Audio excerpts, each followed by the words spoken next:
Plastic Man is dying. Welcome to the Comicstorian Complete Story series, where we take trade paperbacks in single issues and we break them down into digestible bites to help you understand. Then we read them dramatically back to you. All alterations to the panels, text, and images are to prevent copyright problems, and all art is owned by its respective companies.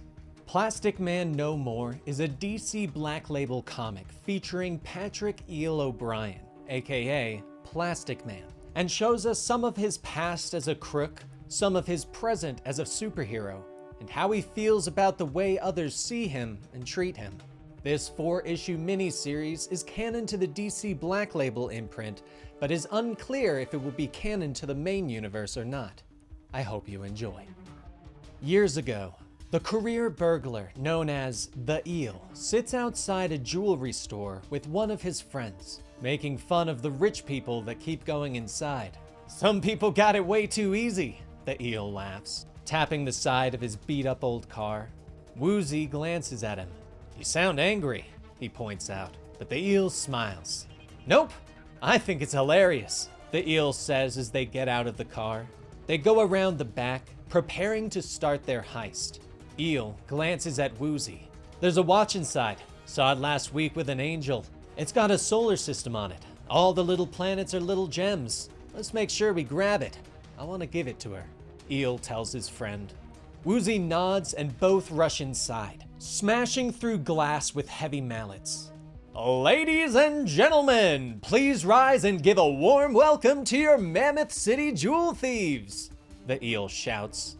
The robbers move quickly through the store, the alarm ringing around them, with Woozy warning that they have 2 minutes till the cops arrive as they smash glass and grab every shiny object they can find.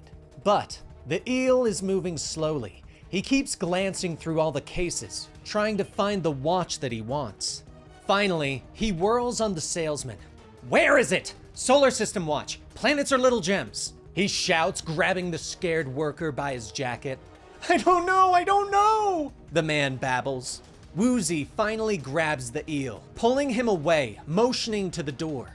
The two rush outside just in time for the Mammoth City police to pull up, bathing them in police lights as the officers jump out and raise their weapons. "Freeze!" they shout. The robbers have no choice and are quickly handcuffed. And thus continued the endless cycle for Patrick O'Brien, also known as the Eel. He went to prison, got paroled, and pulled another job. But this time he fell into a vat of polypropylene, which is just a big word for some chemicals. But these chemicals had a strange effect and turned the robber into Plastic Man. With these strange powers, O'Brien tried his hand as a superhero. Hoping to give his wife and son a better life, he joined the Justice League. 20 years later, the Justice League is being led by Superman against the villain known as Solaris. "Your rampage ends here," Superman cries as the heroes charge forward. But Solaris pulls out his death ray, aiming it at a nearby group of little orphans as they rush out of the orphanage to see what the commotion is. But luckily, Plastic Man is there to save them, stretching his body to protect the innocent children. "Look at this sad sack, trying to barbecue some kids?" Plastic Man grunts as the beam hits him, but Plastic Man begins to melt under the constant attack. "Little help," he groans as his body sizzles. But luckily, Hawkman is there and smashes the death ray with his mace. Solaris is knocked away and quickly captured by Green Lantern with a green cage construct, and Superman smiles at everyone. "That ought to do it, GL. Well done, everybody," Superman calls to the group. Plastic Man struggles to realign himself. His skin is still sizzling. "No kidding, well done, but I prefer myself more medium rare," he groans, bringing a laugh from everyone. "Plastic Man, you're too much," Diana calls with a big smile. The heroes all turn to the kids, shaking hands and playing with them, ignoring Plastic Man as he continues to struggle. "Yeah, I mean it though. Ugh, this really hurts," Plastic Man says between chuckles. That night, Plastic Man returns to his dark apartment. His skin is still bubbling. He sighs as he flips through his unpaid bills and tosses them back on the counter. He moves quietly through the apartment, checking the fridge to find he is out of juice. With another sigh, he heads into the bedroom and collapses on the bed. His arm begins to stretch, slumping down against the floor and almost becoming a liquid. Need to sleep this death ray off, regenerate a little. Plastic Man groans before slipping into a deep sleep. The next morning, he wakes to find his arm leaking onto the floor, with a trail that leads into the bathroom and down the shower drain. As he stands, the remains fall off his arm, revealing just a dripping liquid stub. Okay. There a new hand coming, or? Plastic Man says as he stares at it. He waits a few minutes, but nothing happens.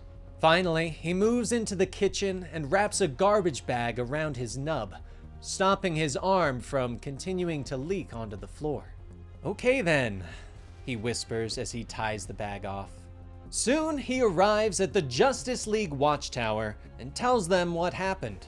All of which to say, now I'm wearing a colostomy bag on my arm, Plastic Man tells them, bringing laughs from everyone. He stares at them all for a moment. Ha!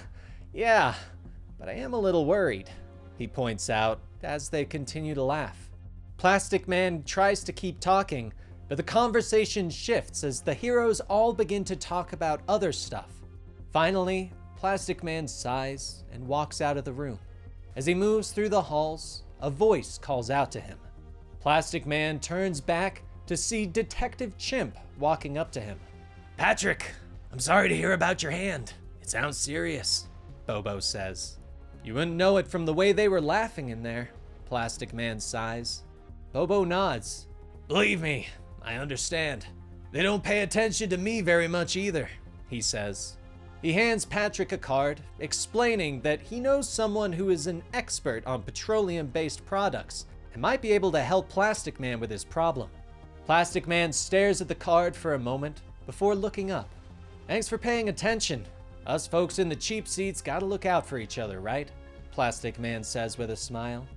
Bobo stares at him for a moment before turning away. Get yourself checked out, Patrick. Your bag's full, Bobo says over his shoulder.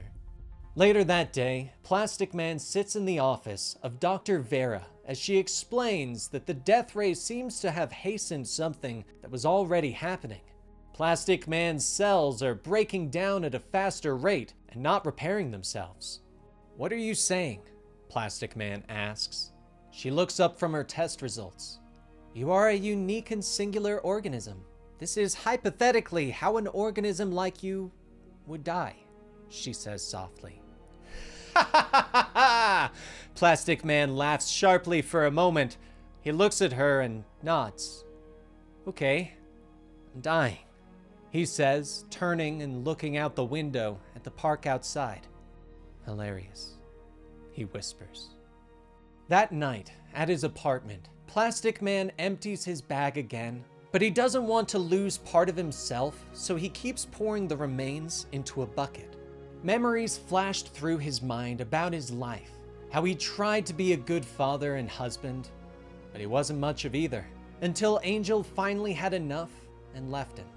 Suddenly, thinking about his son, Plastic Man looks up sharply. Oh God, Luke, he whispers. Meanwhile, parts of Plastic Man have begun to crawl away. Coming up from the sewer where they drained, they begin to form into a hand, covering themselves in newspapers and waiting. The next day, Patrick meets his son at a local diner. What do you want, Dad? Luke snaps at his father, glaring at him as he takes a seat in the booth across from Patrick. It's good to see you, Patrick says with a smile. He tries to make small talk, but Luke shuts him down. How's your mom? Patrick asks, but Luke shakes his head and looks away. Don't, he says simply. Patrick finally sighs and nods. Okay, look, kid, I know it's crazy, but I think I'm dying, Patrick tells him, quickly trying to explain what Dr. Vera told him. Luke, I know I wasn't a good dad, Not sure if I was good at anything, but I needed to tell you, Patrick explains, telling Luke that something like this could eventually happen to him as well. I want you to talk to this doctor, this chemist, Dr. Menlo. Have her take a look at you, Patrick says quietly. But Luke just gets angry, standing and yelling at his father for never being there, and now suddenly trying to act like he cares? I'm done talking about this. And don't call Mom either. I mean it, Luke says as he storms out of the diner. Later that night, Dr. Vera Menlo is sitting in her apartment, watching a video of a young girl riding her first bike. Suddenly, there's a tap at the window. Doc, are you there? I need a favor, Plastic Man calls out. His arm tapped the window again. Vera gets up and opens the window. Sorry, did I wake the house? Plastic Man asks sheepishly. Vera stares at him before shaking her head. No, there's no one here but me, she says quietly. But Plastic Man is barely listening, asking her if there's any way to reverse the depolymerization of his cells. She ponders it for a moment before nodding, explaining that a fusion reaction of incredible magnitude could theoretically do it, but his cells are probably too far gone. Plastic Man waves away the idea. I don't give a flying fig about my molecules, but say there was someone else, another one of those unique organisms like me. Would it work on them? He asks. Vera nods her head and thinks it might, but the only way to do that would be to create a powerful thermonuclear device, and for the subject to be at the very epicenter of the blast. Plastic Man nods his head. Okay, you're saying I gotta build a huge nuclear bomb, he says. He nods and smiles. Okay, sounds good. Let's do that. And that is the first issue of Plastic Man No More. Personally, I thought this was a fun comic, and Plastic Man is one of those heroes I always enjoyed and wanted more of, and thought this was a good insight into the character. But what did you think? Let me know in the comments down below, and let me know if you'd like me to continue this series here on the channel. And of course, like and subscribe, and I'll see you next time. Rest in peace, Benny.